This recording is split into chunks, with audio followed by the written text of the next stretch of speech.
বৃষ্টির পানি হাতে নিয়ে ছোট্ট একটি দোয়া পাঠ করে আপনি যদি আল্লাহ পাকের কাছে ওই বৃষ্টি চলাকালীন সময় দোয়া করতে পারেন, আল্লাহ পাক আপনার দোয়া অবশ্যই অবশ্যই কবুল করে নেবে। তাতে আপনার দোয়া যত কঠিন হোক না কেন, আপনার দোয়া যত বড় হোক না কেন, আপনার দোয়া ইতিপূর্বে কবুল হয় নাই, কিন্তু এখন আপনি বৃষ্টির সময় পরীক্ষামূলক হলেও আপনি একবার দোয়া করে আল্লাহর কাছে দেখেন, আল্লাহ অবশ্যই আপনার দোয়াটা কবুল করবে।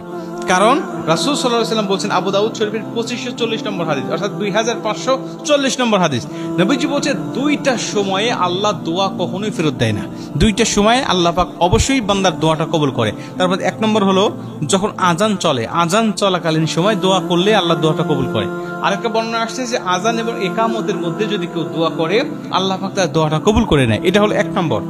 দুই নম্বরে নবীজি বলছেন যখন বৃষ্টি হয়, এই বৃষ্টি চলাকালীন সময় যদি কেউ দোয়া করে আল্লাহ তার দোয়াটা কবুল করে নেয়।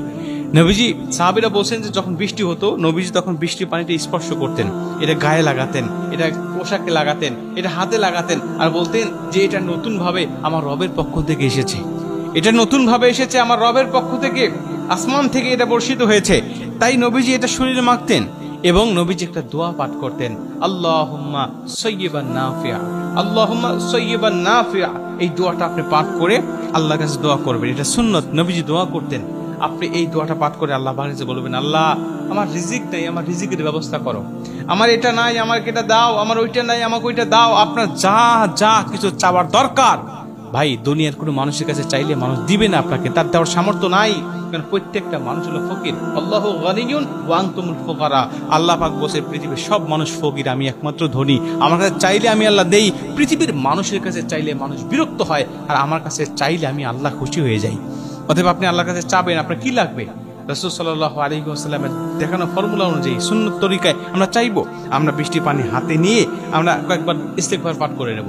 ইস্তেগফার পাঠ করে আমরা দুরূদ শরীফ পাঠ করব। দুরূদ শরীফ পাঠ করে আমরা বলবো, আল্লাহুম্মা সাইয়্যিবান নাফিআ, হে আমার রব, এরপরে আমার যা যা চাওয়ার দরকার, রব্বানা আতিনা ফিদ দুনিয়া হাসানাতাও ওয়া ফিল আখিরাতি হাসানা ওয়া কিনা আযাবান নার। আল্লাহ তুমি আমাকে দুনিয়ার কল্যাণ আখিরাতের কল্যাণ আমাকে দান করো, ওয়া কিনা আযাবান নার, এবং আমাকে তুমি জাহান্নামের আগুন থেকে হেফাজত করো, জাহান্নামের আযাব থেকে তুমি হেফাজত করো। রব্বানা যালামনা আনফুসানা ওয়া ইল্লাম তাগফির লানা ওয়া তারহামনা লানাকুনান্না মিনাল খাসিরিন। যত দোয়া আপনার মনে চায় আপনি সেই দোয়াগুলো করেন। ইতিপূর্বে দোয়া করেছেন কিন্তু কবুল হয় নাই, এখন একবার বিশ্বাস করে দোয়া করেই দেখেন না। আল্লাহর উপরে তাওয়াক্কুল রাখতে হবে, তবে আল্লাহর উপরে তাওয়াক্কুল না রাখলে কিন্তু হবে না। আপনি দোয়া করলেন যে আল্লাহ কবুল করতেও পারে নাও পারে, আদা আদা বিশ্বাস, এই আদা আদা বিশ্বাস নিয়ে আল্লাহর কাছে দোয়া করলে সেই দোয়া কবুল হয় না। আপনাকে পরিপূর্ণ তাওয়াক্কুল রাখতে হবে, পরিপূর্ণ বিশ্বাস রাখতে হবে। ওমাইয়া তাওয়াক্কালা আলাল্লাহি ফাহুয়া হাসবুহ। আল্লাহর কাছে তাওয়াক্কুল করে কোনো কিছু চাইলে আল্লাহ তার খালি হাত ফেরত দেয় না, অবশ্যই তার দোয়াটা কবুল করে নেয়।